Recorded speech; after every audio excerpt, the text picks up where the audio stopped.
and good morning. So I am Rochelle Bull. I'm the local history officer here with Gympie Regional Libraries. Welcome to this month's online live Zoom talk. And we're celebrating and recognising World Post Day today. So it's a very fitting theme for October, not only because it is World Post Day today, but it's also very fitting for this year's COVID pandemic. So it makes communication a very relevant topic to reflect on. So annually, today, the 9th of October, being World Post Day, and it's the date is the anniversary of the Universal Postal Union, the UPU, which started in 1874 in Switzerland. World Post Day was declared by the UPU Congress in Tokyo, Japan in 1969. It's also recognised by the United Nations. Its Secretary General thanks the postal workers and postal operators for their efforts, particularly during the COVID-19 pandemic. And the purpose of World Post Day is to bring awareness to the post's role in the everyday lives of people and businesses, as well as its contribution to the global social and economic development. So it's very fitting that I read a quick message from the Director General of the UPU, which is the Universal Postal Union, in response to the COVID-19 pandemic. And he writes that it's more than mail.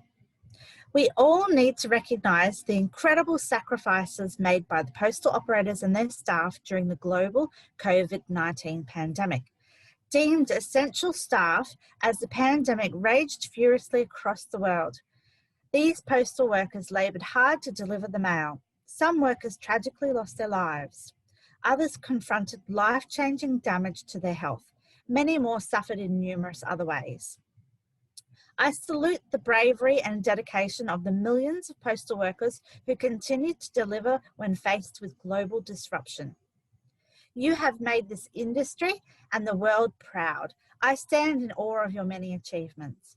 Through airline stoppages, border closures, outbreaks in sorting offices and elsewhere, the mail was kept moving. When obstacles barred the way, new routes were forged. Trains and boats replaced passenger planes. Postal operators designed new ways of working, new ways of delivering. Huge logistical chains transcending national borders and continents, covering vast distances, were altered within days and weeks.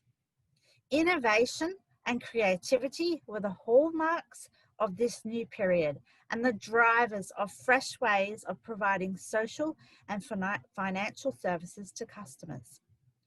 Thanks to the post, the old, isolated and infirm were assisted, the life-saving medicines delivered, protective equipment provided, and essential financial services maintained. And I think that is a wonderful statement from that Director General. And it is in thanks to our postal workers now and then of our history that we now are going to take a look at the history of our communications and our connections via post, telegraph and telecommunications throughout the Gympie region. So sit back and enjoy. We're going to look at some wonderful photographs and a brief history through some of our wonderful post offices. Let's have a look now. I'm just going to take my face off the screen so you can get the full view.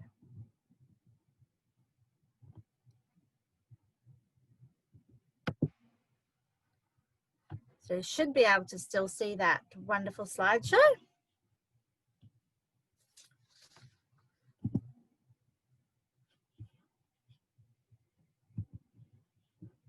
I can get it to the next page. Oh, I've gone too far, too far, too far, too far.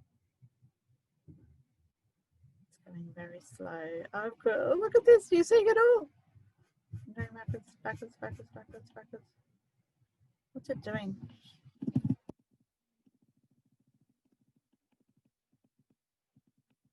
I'm so sorry, technical difficulties. Okay, here we go.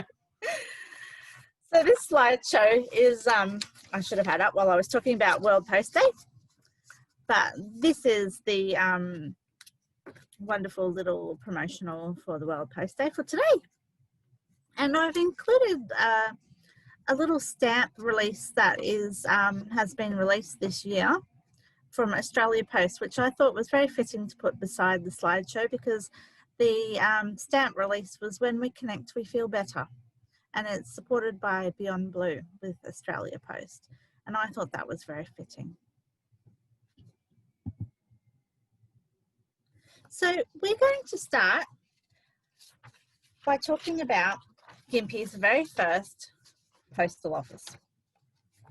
Now, the very first postal office began after we had our gold rush of Gympie had commenced in 1867. The Postmaster General, Mr. Thomas L. Murray Pryor, reported to Parliament that the Gympie goldfields had attracted a large population and numerous complaints of a lack of postal services. He visited Gympie and arranged for a clerk from Brisbane to open a money order office in Gympie and to take charge of the post office building when finished. Now, these first postal services began from the Mary Street shop of Mr. E.H. Booth, who became the first unofficial postmaster until the official postmaster was later appointed. Booth was an auctioneer and an estate agent by profession. His initial salary was £12 per annum. Postal business had increased to a huge extent that by February the following year, in 1868, his salary had increased to £150 per annum. Now you can see up on the screen here, I love this little snippet. It was from a correspondent. It's in the Brisbane Courier of 18th of November 1867, so literally a mere month after the gold rush that James Nash had discovered gold. And it says, "I am not aware whether you are in receipt of news from the diggings, or there are few opportunities of getting the courier here, and not having a mail or post office is difficult to communicate with our Brisbane acquaintances. But as many of those left in Brisbane may be desirous of hearing from this quarter, I send you a line. The chief want, apart from gold, appears to be a post office. As people don't care about trusting returning diggers to send their letters by, and there is no certainty or even possibility of getting letters and papers regularly. I have not seen or heard of a Brisbane paper on the diggings yet, and only one issue of the Maryborough Chronicle, but as the Brisbane element is increasing, we hope this will be remedied." I like this little article because it's the times when we're on the Gympie goldfield and we don't have a post office yet. So we have a wonderful photo here. This is early Mary Street, and this shows the shop of E.H. Booth. So this is Gympie's first unofficial postal service in Mary Street.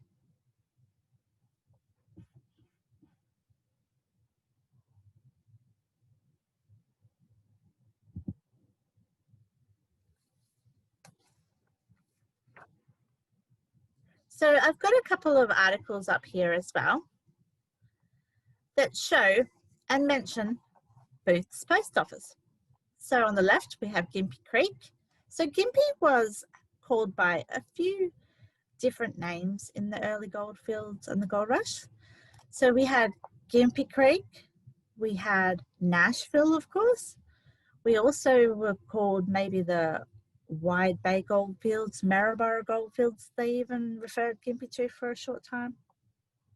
So here it is, a little advertisement from the Treasury talking about a branch of the Government Savings Bank being opened at Gympie Creek. But it's confirming that the local postmaster and distributor of stamps, Mr. E.H. Booth. So that, again, is like a month and a half after James Nash found gold. And another little article as well, about 2 months after James Nash found gold, in the Brisbane Courier. And it mentions in the middle, it's talking about a whole lot of stores commencing. Mr. Croker's Spirit Store, J&J Burns, Booth's Post Office, and the Government Savings Bank stores. So lots of snippets and evidence in the early newspapers. So what happened after we have Booth being the postmaster unofficially? So next we had the Gympie Creek Post Office, the first official post office. So the Gympie Creek Post Office building was situated in Duke Street, just below where it became, later on, much later on, the automatic exchange next to the old Duke Street Post Office building, which is the next one. The appointment of the first official postmaster was Mr. James Baird from Brisbane. The official appointment was listed in the newspapers, printed in late July and early August 1868. Now, it is reported that the Gympie Creek Post Office was opened and made official status by the 9th of July 1868. On the 8th of July 1868, I'll just skip ahead one article. On the 8th of July 1868, in the Nashville Times, so the Gympie newspaper commenced as the Nashville Times and Mary River Mining Gazette. And then that changed over to the Gympie Times and Mary River Mining Gazette with the change in the name. And that is because reporting that the newspaper, the actual mail was going over to overseas, to America's Nashville. So there was a lot of confusion, and you can imagine how long mail took in those times, that it going overseas and missing was a very big nuisance. So Nashville was changed to Gimpy. So, but interestingly, in the Nashville Times, 8th of July 1868, it was reported of a new post office with Postmaster Baird. However, it was reported as Yandina. So I think that might be a mistake, but this is the dates line. In the newspapers in June 1868, it was reported that the new post office was being erected, and an advertisement of the Gympie Post Office commenced in the Nashville Times on the 25th of July 1868. That's it. Sorry for flicking those screens around. So there it is on the left. So that was the very first advertisement of the opening times for the money order and office and the Gympie Post Office and the Government Savings Bank. And those advertisements ran regularly from then on. So that was the 25th of July 1868 that started in the paper. But interestingly, and through my research, I found that the opening of the post office in July 1868 doesn't align with the tender advertisements and the awarding of contract. So we'll go back to here to the screen. So I found the tender for the building of the Gympie Creek Post Office, the Gympie Post Office on Duke Street. And it was advertised by the Department of Public Works, 6th of November 1868. And then the tenders accepted was December 1868. So I found that very interesting, that maybe it was advertised a bit later. So the 6th of November, they put out a tender for persons willing to contract for the erection of the post office, and the tender accepted was Mr. R.M. Hine, who was Richard Hine. And you can read more about Mr. Hine on the Hine Timber website.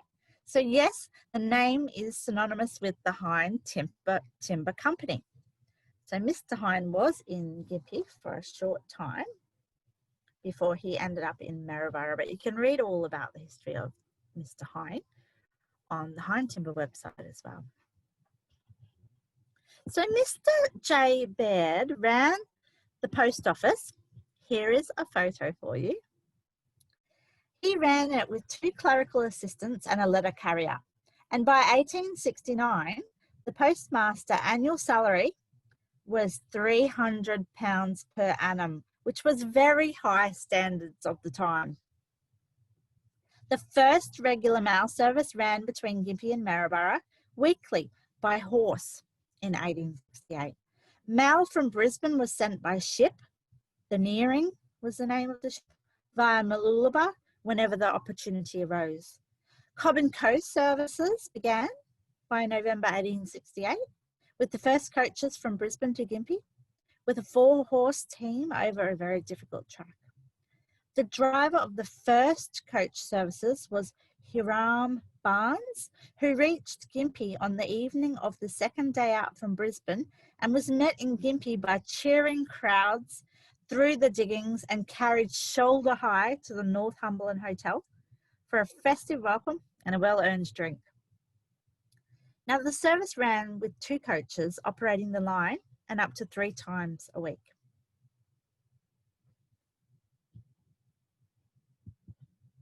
Here is another beautiful, this one's a lovely crisp photo of our first official post office building with those timber shingles on the roof. Lovely. But sadly, Postmaster Baird died suddenly of a heart attack on the 8th of March, 1876. So he was our postmaster for about 8 years. And he was only 46 years old. It was then that Mr. Frank Cummings was then appointed as the second postmaster of Gympie, following Mr. Baird's passing. This is an interesting letter. So there are a few letters to the editor about lots of things in the newspapers, but interesting ones about the complaints about the post office. So I'll read, Sir, being a resident of Gympie, I take the liberty of writing to you concerning the post office at the above mentioned place, which through the bad management of the Postmaster General is of little service. The window, only one for letters, is thronged from morning till night, and it is an impossibility to get near it to ask for a letter. It is a wonder, and always has been, how the staff of 2 persons manages to get the work done at all. It would be as well for the Postmaster General to make a trip to Gympie and ascertain for himself whether the facts I state are true or otherwise. I should like to ask him whether he can expect that errors can help occurring when 2 persons have to do the work of 5. I beg to state, sir, that I am not alone in my sentiments. There are 20 or more people I know who think just the same as your humble servant. I love to include that stuff. So I just really think it's beautiful. The old complaints of the times, they're very eloquent. I don't think we're as eloquent anymore with our complaints, but very passive aggressive. So the postal services were transacted from the Gympie Creek Post Office until the erection of the newer building on Commissioners Hill, which is Duke Street, and they were completed the 14th of May, 1880. Just included a slide here about tenders for the service, conveyance of mails from the Postmaster General. And here was the reporting of James Baird, the postmaster, of his passing. So they reported, the postmaster is no longer among us. He has gone to the undiscovered country from whose bourne no traveller returns. His death took place on Wednesday at about 1 p.m. and has cast quite a gloom over the whole place. It was quite unexpected. Very unfortunate.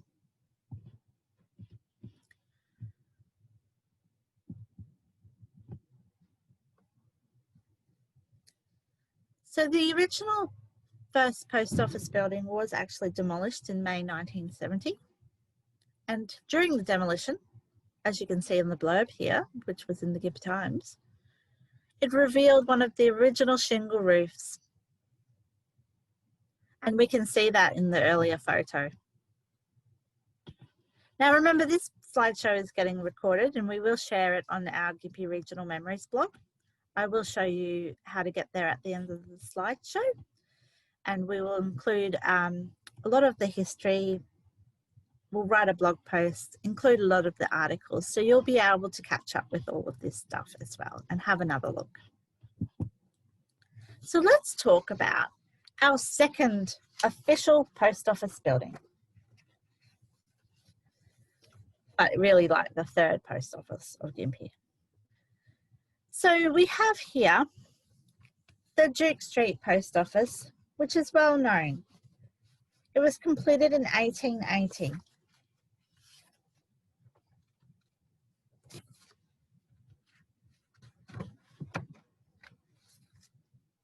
Now, I'll also just mention as well, because we're not just talking about the mail, that Gympie also had our telegraph services, our telegrams. So Gympie was linked to Maryborough by telegraph in 1868 and to Brisbane by telegraph in 1869. It wasn't a direct route, which would have been less than 200 kilometres. Rather, it followed the road connecting Toowoomba via Dalby, Hawkhook and Maryborough with a distance closer to 500 kilometres.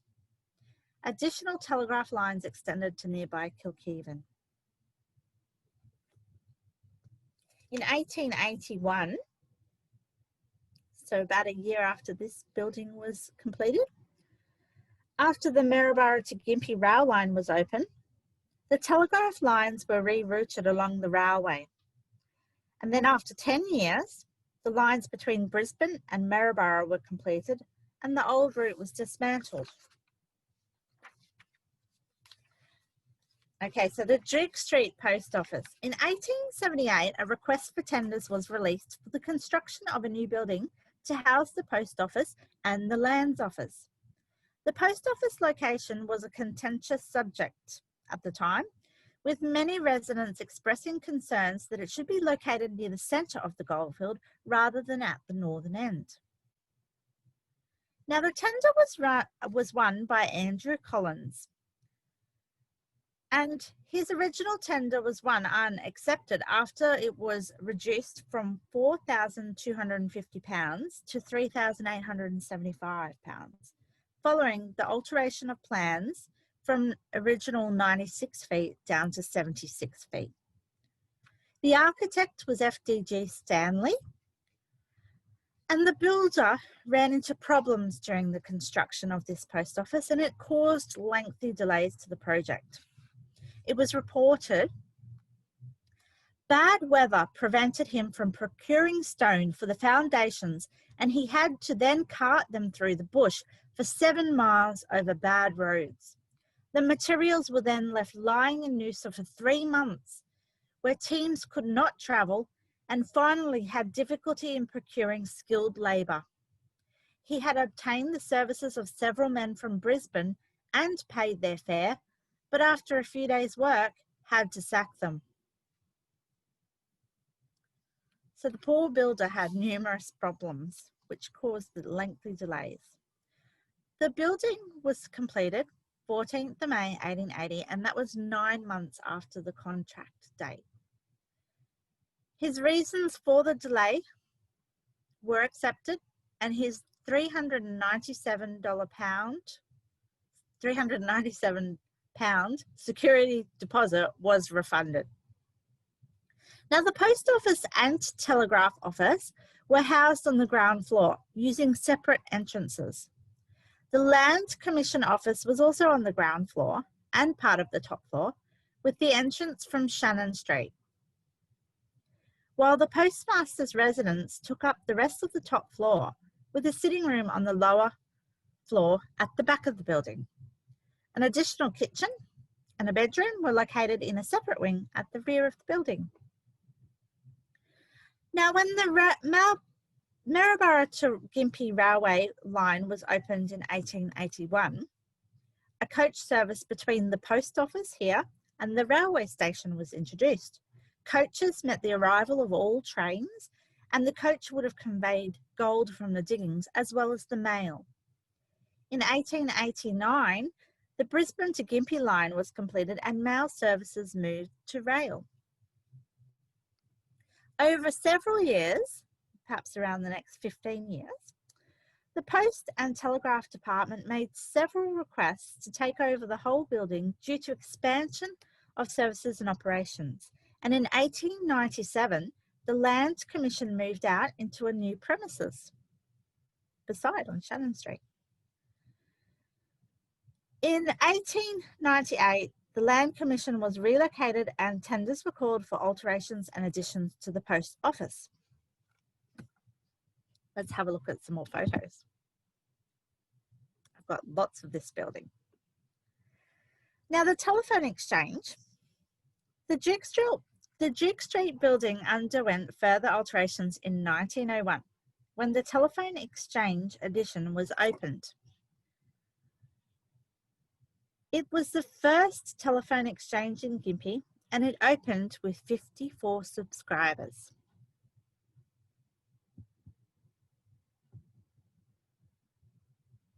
Now, there was an article in the Brisbane Courier on Friday, the 11th of May, 1900, and it reported telephone exchange at Gympie.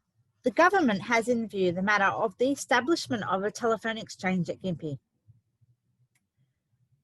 The government electrician has just returned from a visit to Gympie, made for the purpose of making the necessary arrangements for the institution of an exchange in that town.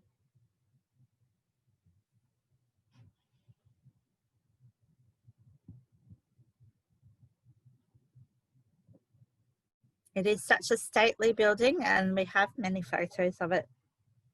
In 1910, the Gympie Chamber of Commerce provided a clock encased in polished cedar that was placed above the main post office doors.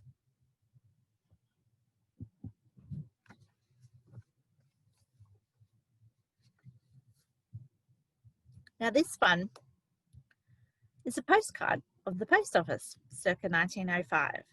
And I will talk at the very end about postcards. So that's a wonderful thing to wait for at the end of the talk. Here are some of our post officials. Wonderful photographs that are held in the National Archives of Australia.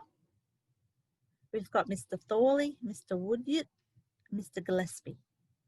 Telephone, postmaster and dispatch, 1910. So we have had a history of several different postmasters. We're still compiling a timeline. I'm trying to fill in all the gaps.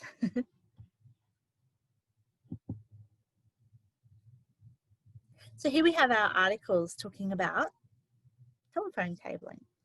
So Gimpy Times, 28th of April 1912, the laying of the underground telephone cable along Mary Street has now carried to the top of Commissioners Hill. Commissioners Hill is our hill that runs along Duke Street and Shannon Street, exactly where the post office of Duke Street was, where a stoppage has been made pending instructions from Brisbane as to the exact direction and manner into which the cable has to be carried to the telephone exchange. And it goes on. And there's another article, 6th of July. The finishing touches to the underground telephone service through to Mary Street are now being put by plumber Wyatt, who is engaged in making the joints at the necessary points. The work is the most interesting to watch and has attracted considerable attention. Upon the completion of the linking up, it will be able to come into immediate use. So in 1929, a report noted the postal business was stable and telephone revenue was growing rapidly. 5 telephonists operated the manual switchboards and night switchboard work was performed by the telegraph messenger. By this time, 1929, there were 434 subscribers and 8 public telephones. It was also around this time in Gympie that mining was in a steep decline and many of our pioneers and settlers were taking up farming. So our dairy industry taking hold, our mixed farming and fruit growing. I just wanted to share, this is a postcard looking up Upper Mary Street and an article also looking from the junction of Mary and Monkland Street on the left there. So it's looking up towards Commissioner Hill. Now, the charity carnival parade was called the Shop Assistants Parade, that was held at the time annually. And there was an article on the left that a postal technician, so Mr. Viv Wooster, made this model plane. I didn't have time to try and find a better copy, but I'm sure we have one. This wonderful model plane in the procession through Mary Street. So, and he worked at the post office just up the hill. This is one of my most favourite postcards too, but we'll talk about the different series of postcards at the end. So a lovely portrait of our Post and Telegraph staff. So these would have been working from our Duke Street Post Office. This photo is held again at the National Archives of Australia.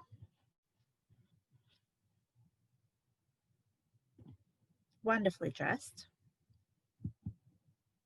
And more staff. This photo is unnamed and undated. So if you do know anyone, you have any relatives, do get in contact with us. And I love photos for this that you can see snippets of, like above the door over there, that you can see the signage. Wish we could see more of it, but take what we can get. As I said, we do have many, many photos of the Duke Street Post Office. And you can see the progression from horse to motor vehicles, and the telegraph poles and the plants growing and fencing going up. So it's wonderful to go through the progression. And the people, of course. I think there's much more interest if there's vehicles and people in the photos. And I love that there's somebody up on the second level there as well. And here's another photo looking down Duke Street. And it's very rare to find bits of the other side of Duke Street. So it's wonderful to see. So of course, on the opposite corner was the Freemasons Hotel. And we have that other stately building beside, which was the Masonic Lodge. And looking down at Duke Street, it's wonderful. And our Lewis bus, of course. So a bit onwards, we've got another modern vehicle. And you can see the detail here. You can see Gimpy Post Office along the front of the building, the lattice work, and a bicycle.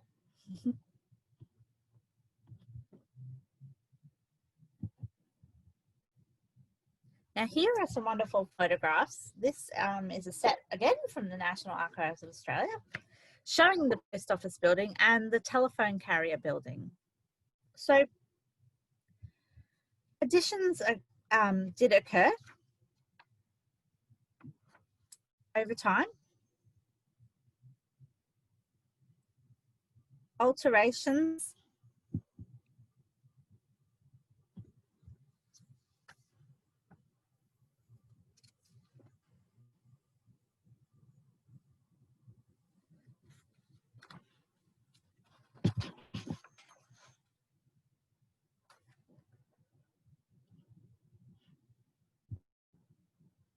lots of views of this building between the lands department building on the right, post office on the left, cars lined up on the road. Okay, so this view looking up Duke Street towards the junction of Mary Street and Shannon Street, and you can see Lily. AV Lily was the car dealer and garage on the corner there of Mary Street and Shannon Street.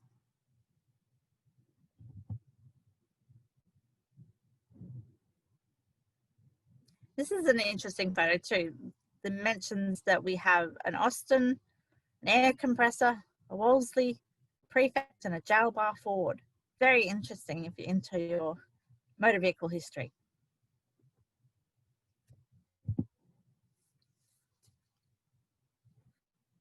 So more alterations to the Duke Street building occurred in 1954 when the postmaster's residence was transformed into a new telephone trunk exchange. It was also reported in the Gympie Times in May 1958 that an automatic exchange at the Gympie Post Office is not likely before 1962. The Post Office was pushing ahead with its plan to provide an automatic telephone exchange and associated trunk exchange at Gympie, but it was not likely that the new equipment could be provided before 1962.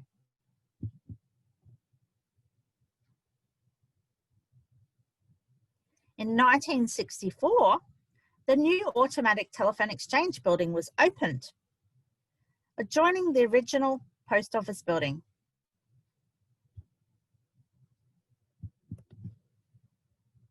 I love this photo.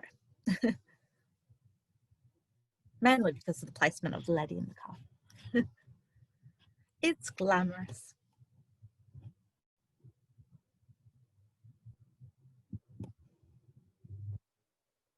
So just going through the view with that telephone exchange, the building. Now I included this photo because it's another view down Duke Street. And it's showing that residence beside. And it's not often that you get to see a beautiful view, early view of Duke Street.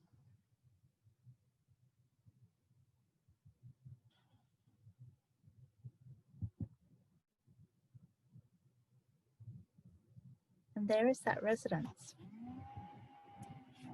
missing a part of it. And I also included, because these were in the National Archives as well, the Gympie Postmaster's residence, 1956, a set of photos. So this residence was on Shannon Street and it still is. It has survived.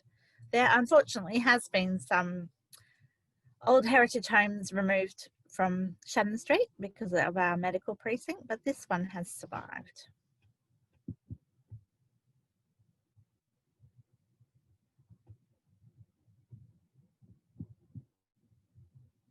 This photo here is a more modern one from, I say modern, but from about the 1960s, from the Corley collection. So Frank and Eunice Corley, they travelled around in a pink Cadillac and took photos of homes in southeast Queensland with a view to selling them back as promotional products to the residents.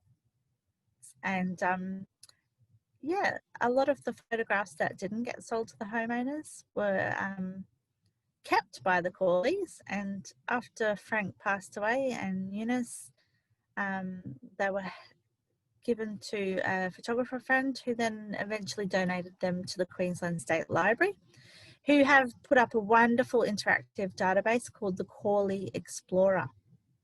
So if you go have a look at that, it's used better through the Google Chrome browser.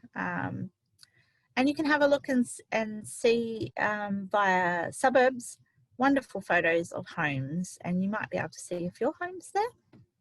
If it's not, it was likely that the homeowner at the time may have purchased the images and negatives. So there was the article I mentioned before about the automatic exchange. Some more building and extensions.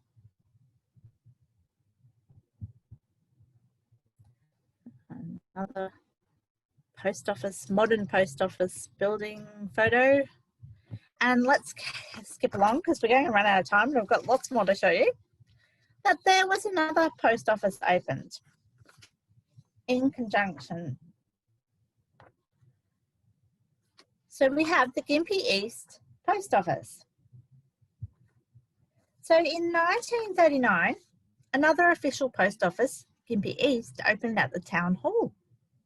Mr. John Kelly was postmaster and he was assisted by a postal clerk. In 1954, a telephone trunk exchange was installed on the first floor of the office. Now by 1957, services were reaching full capacity and the office was congested. It was 7 years before all the telephone services connected to the Gympie Telephone Exchange were converted to the automatic exchange on the 7th of June 1964. And it was one of the most modern telephone services in Australia at the time. So the Gympie East Post Office had its own separate entrance. So the town hall entrance was to the left with the circular window above the door, and the Gympie East Post Office to the right there in the extension of the post office. So the extension of the town hall, the town hall extension occurred in 1939, and that housed the Gympie East Post Office.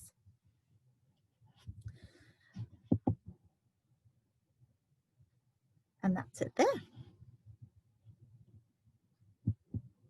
Now, the Gympie East Post Office moved. In 1967, the new Commonwealth Office building in Mellor Street was completed and the Gympie East Post Office moved into the ground floor. So this was next to where the Gympie Library is today, on the corner of Mellor and Lawrence Street at the Five Ways roundabout. The building, it has been painted on the outside, so you won't see the original brickwork. However, due to its close proximity of the next new Gympie Post Office that was constructed in Mid-Mary Street in 1975, the Gympie East Post Office closed on the day the new office opened for business.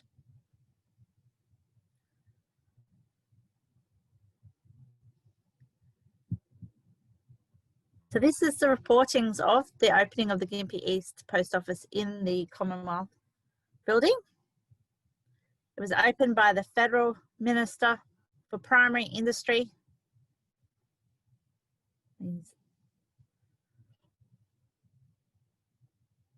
The plaque there. So the new post office, since the closure of the Duke Street Post Office and the Gympie East Post Office,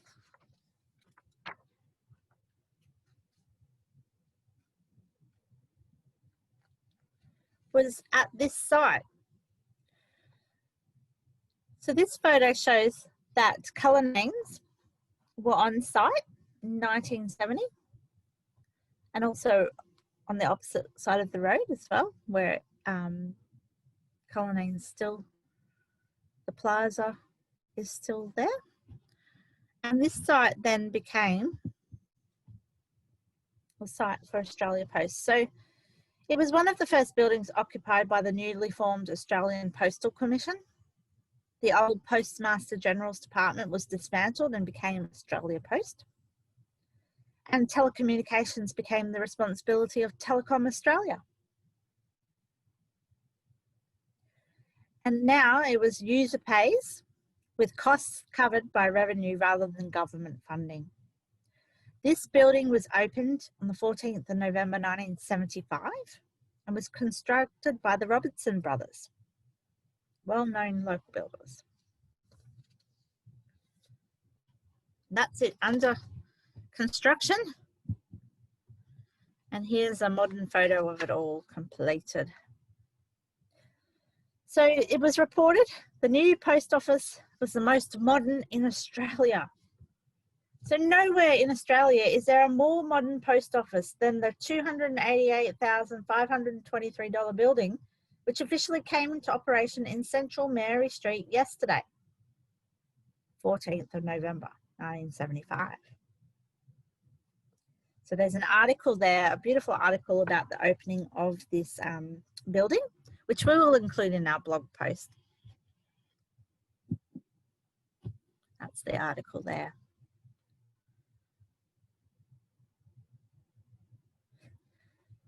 This is the post office I remember going to as a little girl.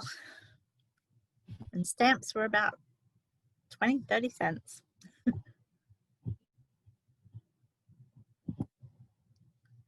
I just wanted to include some of the post office stuff as well.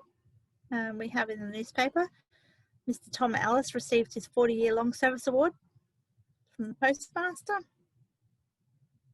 And then an interesting article about the Gimpy postal clerk is photographed here. There was a change. So they used to record the daily rainfall and temperature from the post office, but it was changed, and that then became part of the Gympie Forestry Training Centre. And there's been many changes since for that duty. So let's keep going. Let's keep going. I've got so much more. So we have Blackburn and McLaughlin. And they ran a business and they took over from J.J. Burns' business. So J.J. Burns were John and James Burns. They were storekeepers from Brisbane who sold tea and groceries. John bought out James's interest in the Brisbane business, and James then started in Gimpy in late 1867. In 1869, approximately 2 years later, Blackburn and McLaughlin took over the store location when J. Burns moved, and they were and Blackburn and McLaughlin were an ironmongery, grocer and draper and post office, and they advertised and named themselves as Blackburn and McLaughlin Post Office Stores.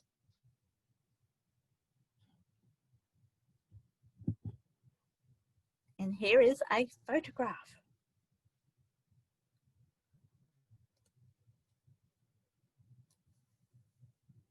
Post office, 1 mile storekeepers. They also ran out at Imbil as well. You can see that in the signage of the building. And this is just going back and showing you that when J.J. Burns was prior to Blackburn and McLaughlin. In 1 mile. And often 1 mile was referred to as 1 Mile Creek, Nashville.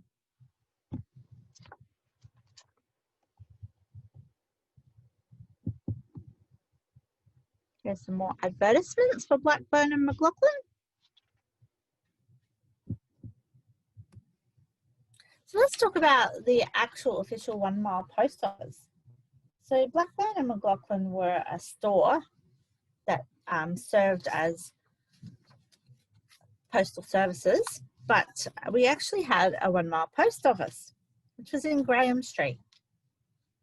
So being in the 1 mile area, Mount Pleasant area, and here is a wonderful plan for the 1 mile post office and telegraph office building held in the archives. Now I couldn't find an old photograph of the 1 mile post office building. Might have to search a bit more for views of 1 mile Mount Pleasant. But this is what the building still remains, and it's on the corner of Graham Street and Harkins Road. And this is just a Google Street View image.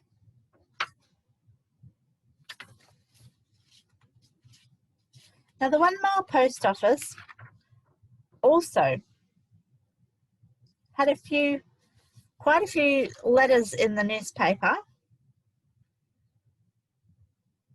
A lot of reportings, and we'll include them, I think, in some of our blog posts.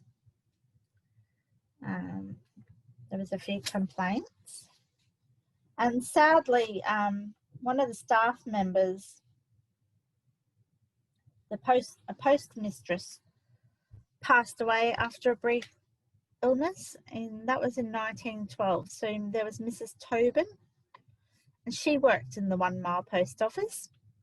Her husband was also a postal official, but he had died 9 years prior to her.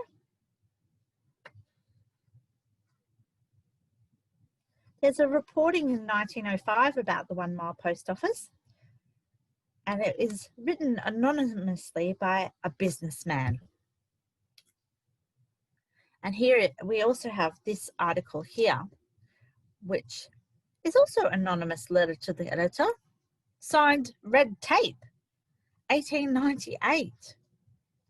Sir, the postal authorities in Brisbane seem to be making a great to-do about the dispatch of European mails. Instead of whining about these, they might try and improve the delivery of mails in Gimpy.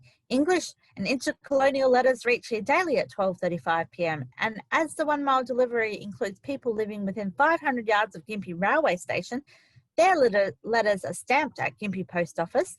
Then they are taken down to the 1 mile post office and stamped there. And the following day, the letters are delivered.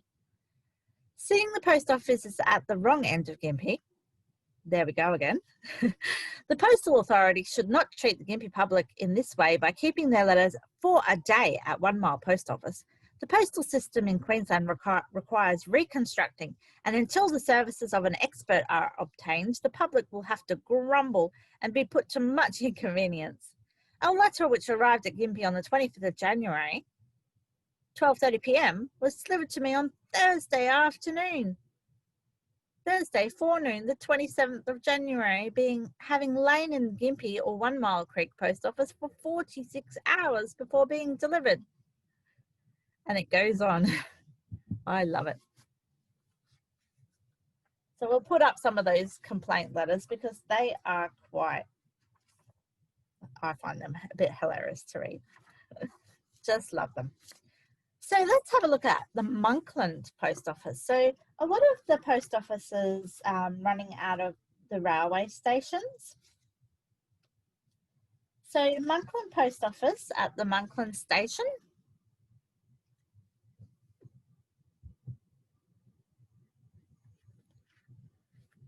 And I've got a photo there of Monkland Station and a few of the little events that occurred around Monkland Post Office. So there was our tornado of 1932 and an article that talks about the telegraphs and telephone services that were affected at Gympie and the damages that occurred due to the storm.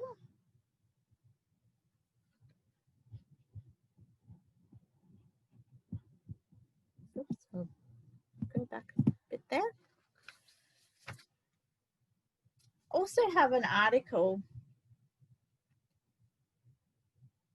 that I'll pop up on our blog posts as well that relates to before with the 1 Mile Post Office about a very unfortunate accident. A young fellow by the name of Henry Alder who worked for the 1 Mile Post Office as a messenger, and he was riding his bicycle November 1924 when he was accidentally struck by the shaft of a sulky which penetrated the lower part of his abdomen and passed through the body to his spine. He was in a critical condition. So we'll pop that up on the blog post. See if we can find some more information about poor Henry. So as I mentioned also, we've got many of our localities that ran their post offices and postal services out of the railway stations due to the mail coming by rail. We'll have a lot of articles and stories, much more that I can get through today, that we will share on our Gympie Regional Memories blog.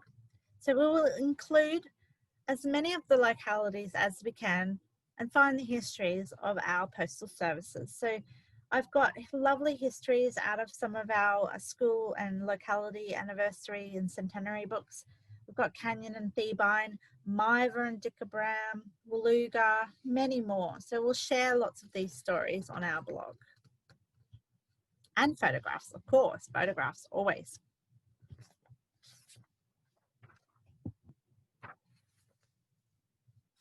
So let's have a look at Kilkeven.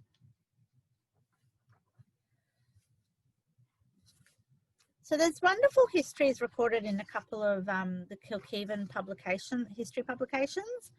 A wonderful book called Where Two Rivers Run, which was printed by Kilkeven Shire Council at the time with Dulcie Logan.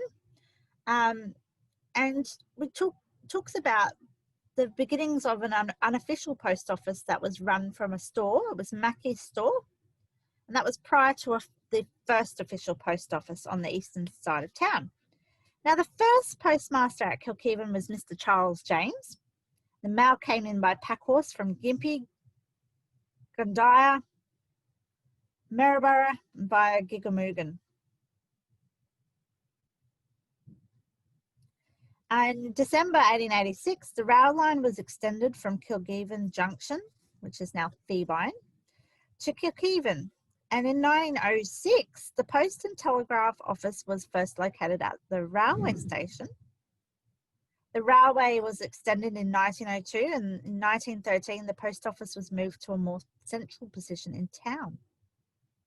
1909, the Postmaster General was asked to provide a telephone exchange in Kilkevin, and the council asked for public telephones to be installed at various locations, including Sexton, Bawugum, Beluga, Oakview, Cinnabar, Combombi, Gemairi and Manyang.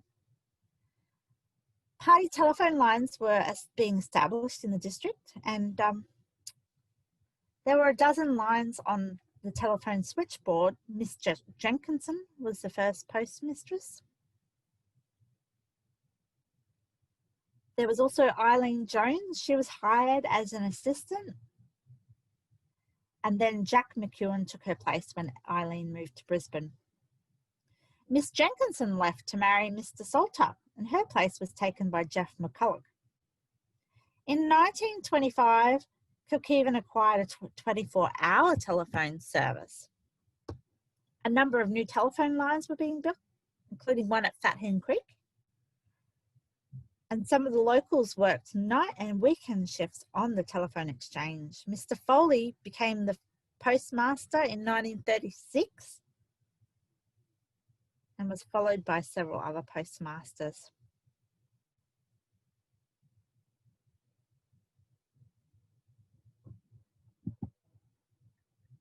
And here we can see there's plans of the post office building. And then we can see the photo here of the post office building. Now, unfortunately, there was a fire in 1933, but the post office was saved. And here is the reporting that a premises by Mr. Jones in Bligh Street was destroyed, and an adjoining shop was gutted by fire. A sudden change in the wind prevented the post office from catching alight. It was very lucky.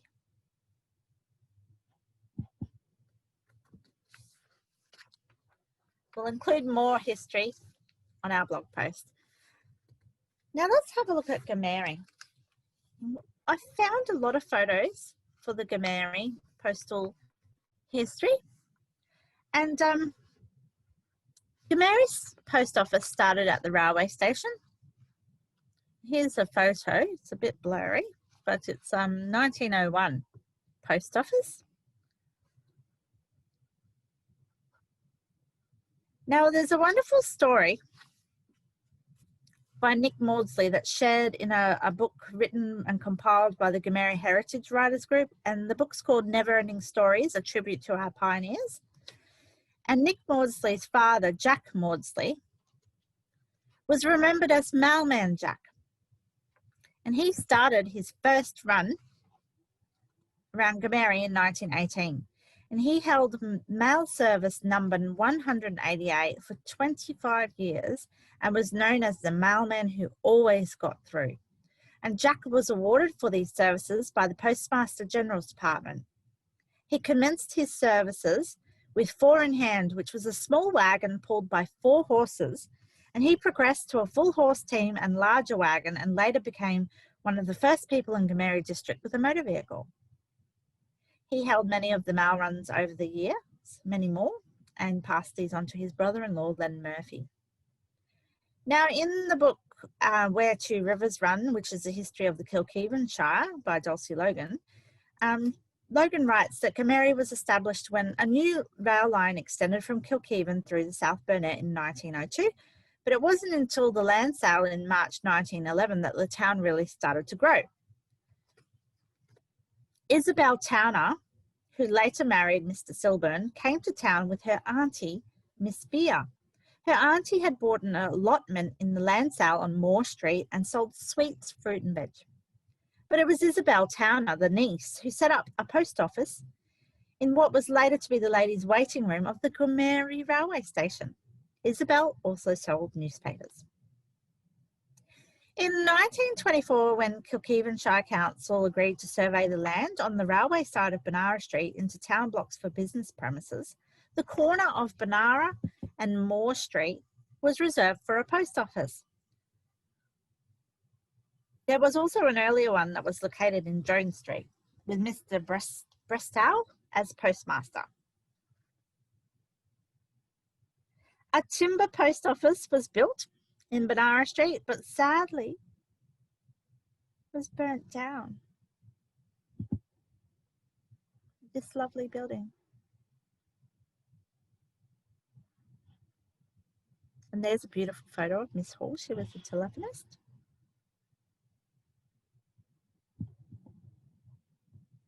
So here's a photo showing on the very left, in the front, is the Gemairi post office, the timber post office, next to the Grand Hotel and across the road from the Banara Hotel. So sadly, the post office along with Grand Hotel burnt down on Christmas Eve in 1939. And here's a photo. How devastating this would have been for the Gemairi community. And you can see they're all lined up having a look. Just devastating. To lose infrastructure in a small locality too is devastating. People lost their lives in this fire, and it was a great tragedy for Christmas.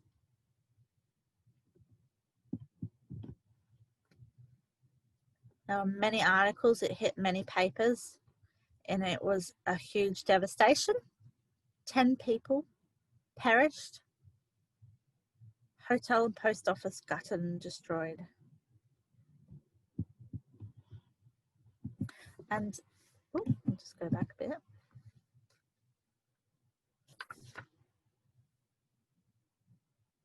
There is a list in one of the articles about the people who perished in the fire, so we might put a memoriam on our blog post for those people. So the post office and the hotel were replaced.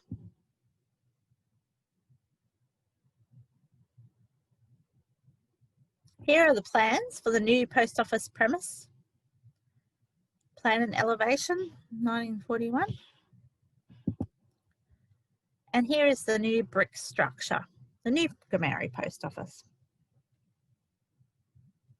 The post office also housed a telephone exchange, and an automatic service was introduced in the mid-1970s. There are many telephonists, Myrtle Hall, the Dalkey sisters. First telephones in rural areas of the district were installed, and Gympie was one of the first areas to have a party line system.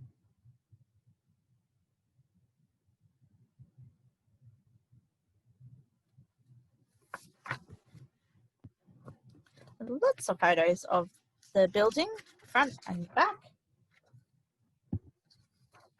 And a view from the street. This is a wonderful photo showing the main street of Gemairi, the clock, memorial clock, some of the businesses.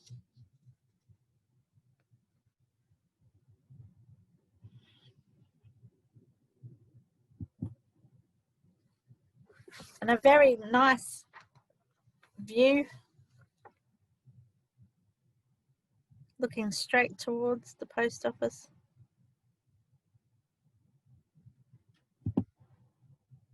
The postmaster's quarters.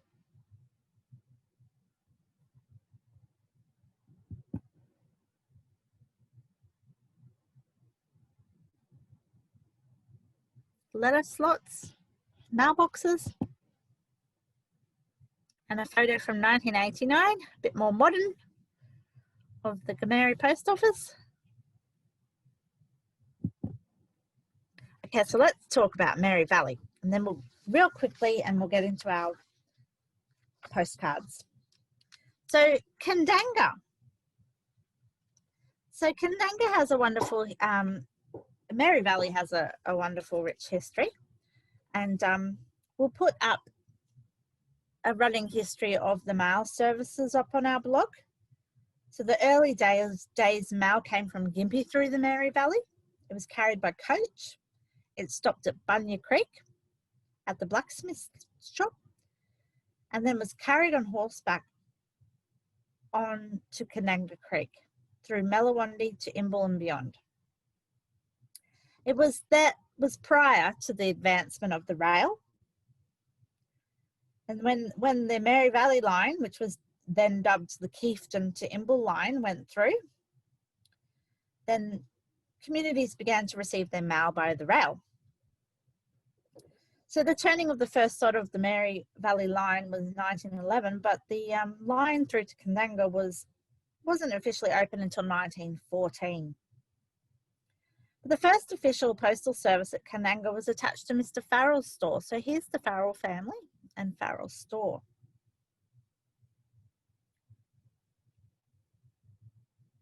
And there's a wonderful history since the Farrell store. There was post services operating out of the general stores. There was also a post office store in Mr. Arnold's, run by Mr. Arnold's store. And it was housed in Mr. Arnold's store, which was Arnold and then became Arnold and Sons, through to the 1950s. But unfortunately in 1958, on a dry, hot, windy day, Mr. Arnold's store,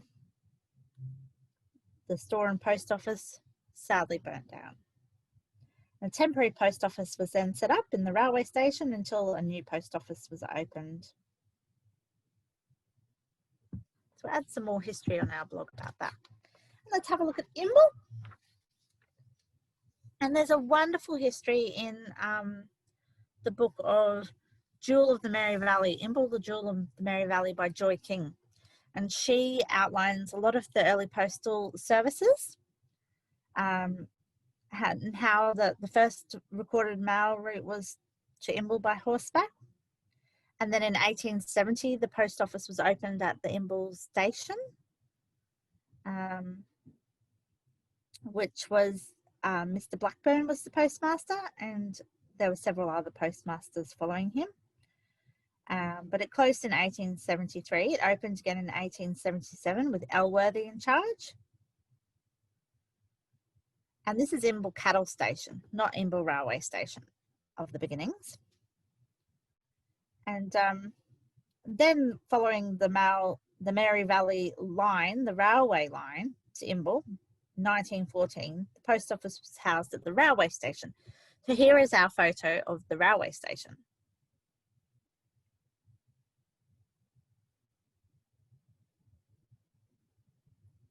Then the post office then moved to Moynihan's store in the 1920s until a building was erected. And Mr. Harry Smith was a returned soldier who took on the post office as the postmaster, the official post office.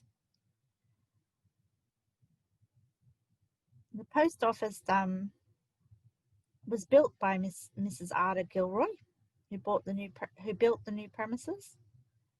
And Mr. Smith remains as postmaster until his passing in the 1950s, and then his wife took over after his passing. And the post office still operates in the same building, the main street of Yabba Road, Nimble.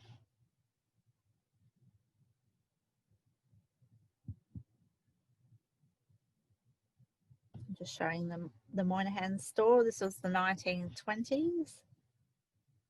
So that was in there for a little time. And Tin Bay. I found this wonderful photo. Viv Mason's Top Shop and Post Office, Tin Bay, 1924. And here in 1934. See the change? 24, 34. We'll also include some of the history about the Imbil telephone history and the Bruloo Post Office in our blog posts as well. But let's have a look at our postcard makers. To finish off our talk, I wanted to talk about the postcards because our postcards and postcard makers, our stationers, and there were many makers and series of postcards, and they were even very collectible at the time of their most popularity. And we can see here in this article from 1907, was published in the Queenslander about a postcard exchange. So they said here, the postcard collecting hobby has given rise to a system of private exchange which has grown to quite remarkable dimensions. Many people have duplicates or cards in which they are not interested, and these form the medium of an exchange by which they are enabled to secure others of a more desirable kind. In order to assist readers in this object, the Queenslander offers to subscribers space in this column for making their wants known. This was offered for free, no charge. And we can see down the bottom, Miss Florrie Chatton, Imperial Hotel, Gympie, Queensland, exchanges postcards with any country, no comics. So I thought that was wonderful that there was a postcard exchange and people were collecting them even back then. So let's look at some of our makers and stationers. So here we have H. Llewellyn. So this postcard is just one, printed by H. Llewellyn of Gimpy, and this postcard is numbered, number 1429. It's a beautiful postcard, a beautiful artistic design featuring many scenes of Gimpy. Now H. Llewellyn, he is Henry Llewellyn, the Honourable Henry Llewellyn. He was a politician for some time. He was member for the Queensland Legislative Council. He was in office from 1917 to 1922, and he came to Gympie from Wales in 1887, and he went into mining, later becoming a bookseller and stationer, running his shop in Mary Street for 34 years in Gympie. Many stationers printed their own postcards, as well as government departments and photographic businesses. And Mr. Henry Llewellyn was one of those. And here's another one of his postcards. So if you know of postcards, or you've got any scans of postcards or pictures, we would love you to share them with us, because I'm trying to put together all the postcard makers that have a connection to our region, and it'd be lovely to have a record of them all, to fill in all my gaps. So we also have Mary Cox, Miss Mary Cox. Now Miss Mary Cox did this as well. She was a stationer and printed her own postcards. She was the daughter of an earlier stationer, and he was also a storeman and seedsman, Mr. T.J. Cox, who was Thomas James Cox. And he was of the partnership of Cox and Roberts stationer stores. Throughout the time, they had stores on both Commissioners Hill, near Surface Hill, and Red Hill. Eventually, their business went into liquidation in 1903, and Roberts, the other partner, took over for a short time before SRN Tordovan bought out the stock of Cox and Roberts and took over as a stationer. But just a short time later, only in 1904, that Thomas's daughter Mary went into the book and stationer business herself. In 1909, she married Charles Thurecht, who was a coachsmith, but her business kept the Cox name because it was associated with newsagents and stationer. So there was an article you can see on the right side, a cropping of the article, and it's wonderful. And it says, Miss M. Cox, our energetic young townswoman, Miss Mary Cox, evidently believes in a policy of expansion, having secured the vacant shop adjoining her business premises for the Christmas season. Both shops are overflowing with the latest novelties in the form of toys and articles suitable for presentation to persons of all ages. There are ladies' and gentlemen's purses, beautifully finished and furnished dressing cases, novelties in artware, curios of all kinds, tape measures, paper knives and ornaments, including dainty celluloid vases. A splendid stock of dolls give ample scope for selection. These comprise of dolls of all ages and sexes, many of them tastefully dressed in national costumes. And it goes on to talk about the finest dolls that he has ever seen. There's wonderful amount of books, boys and girls annuals, toy books, secular and comic books, books to amuse, magazines, papers, diaries and almanacs, music and musical instruments, and a lot of other stock. And it finishes with, "No doubt the enterprising young lady proprietor will meet her full share of public support." And I hope she did, because it was then advertised that she was Gympie's longest established newsagent, stationer and fancy goods there in the advertisement. Some other advertisements there. Now let's look at the coloured shell series. If you've looked at local postcards, you've probably come across these. They're very collectible and popular. So the coloured shell series was otherwise known as photochrome, and it featured views throughout Queensland. So these were actually made all throughout Queensland. So this process, photochrome, was producing colorized images from black and white photo negatives via the direct photographic transfer of a negative onto lithographic printing plates. The process is a photographic variant of chromolithography, which is color lithography. So this postcard series was produced from 1905 to about 1915. The photographers of the original images are not mentioned on them. However, the Queensland government photographer from the Tourism Department, Mr. Henry Mobsby, is known to be one of them. And I thought it was fitting to show you the coloured shell series of the actual post office in Duke Street, which was one of the coloured shell series postcards. And here are some of the other views which were featuring Gimpy. So we have a view from the fire station on the top left, a view of Gimpy, the courthouse, the Masonic building on the right. Bottom left is the Upper Mary Street, one of my most favourite views. And the bottom right of the mining industry. So, and if you do Google I might put a link in our blog post, there is a Flickr album of the whole coloured shell series, which shows many of the photos of the postcards of the coloured shell series. So our very local Murray Studios. So Gympie's Murray Studios commenced in 1908 by Fred Murray as a humble photographic service as a portrait photographer. Fred printed postcards under Murray Studios, but in 1929, Fred created a new department called Murray Views to focus on supplying the postcards and souvenirs with local views of outside the region. Murray Views continues to serve the tourism trade, with souvenir and promotional products still operating out of Gympie. Interestingly, many of Murray Studios' postcards were printed on Kodak paper or a Kodak template without any insignia.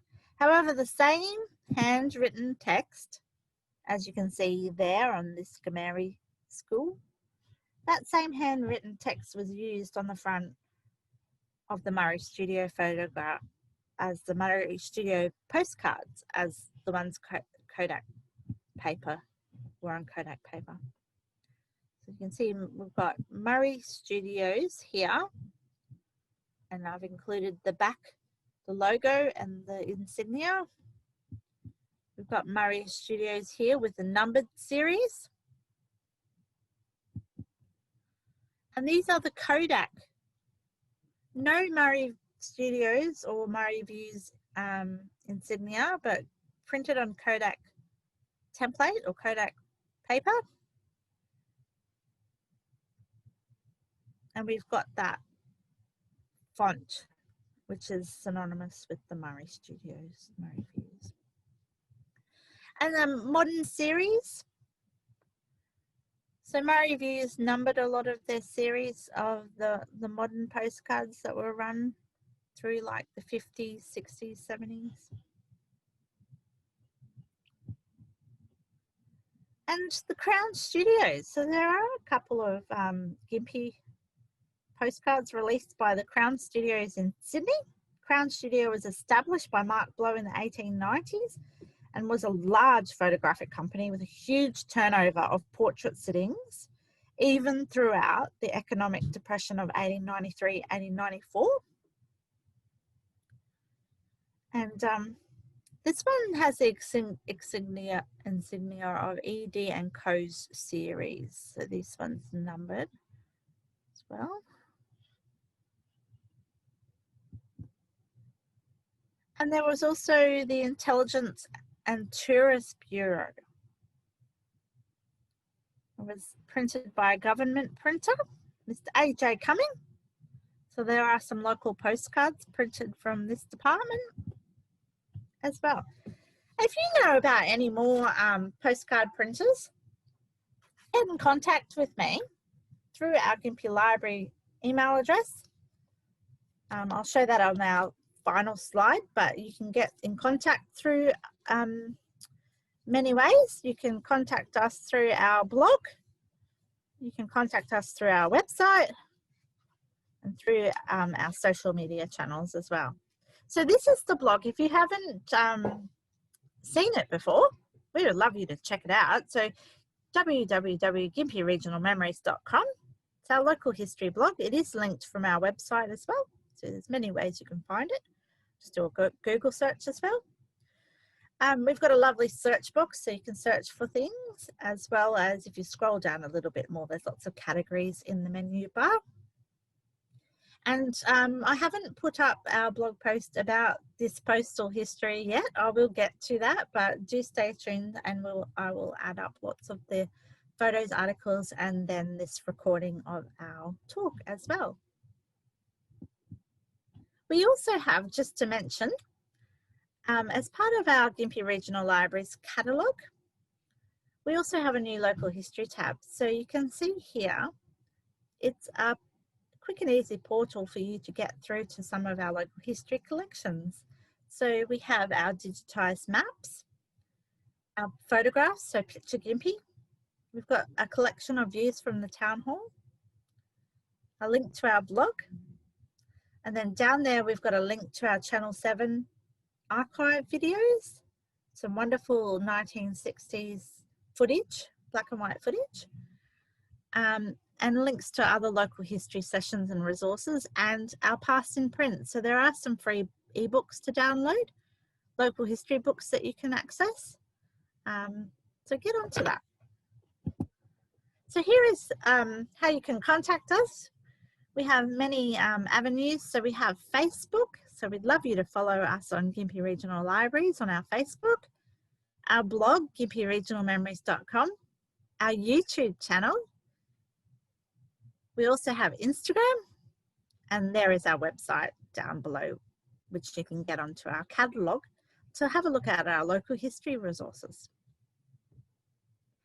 Thank you very much for joining us on our postal journey today for World Post Day. I hope you've seen some wonderful images and learnt a little bit about our history. And if you have anything in your collection or any memories, family stories, any photographs of postal history or anything of our region, I'd really love you to get in touch. My name's Rochelle Bull. I'm the Local History Officer out of Gympie Regional Libraries. And thank you for joining us today.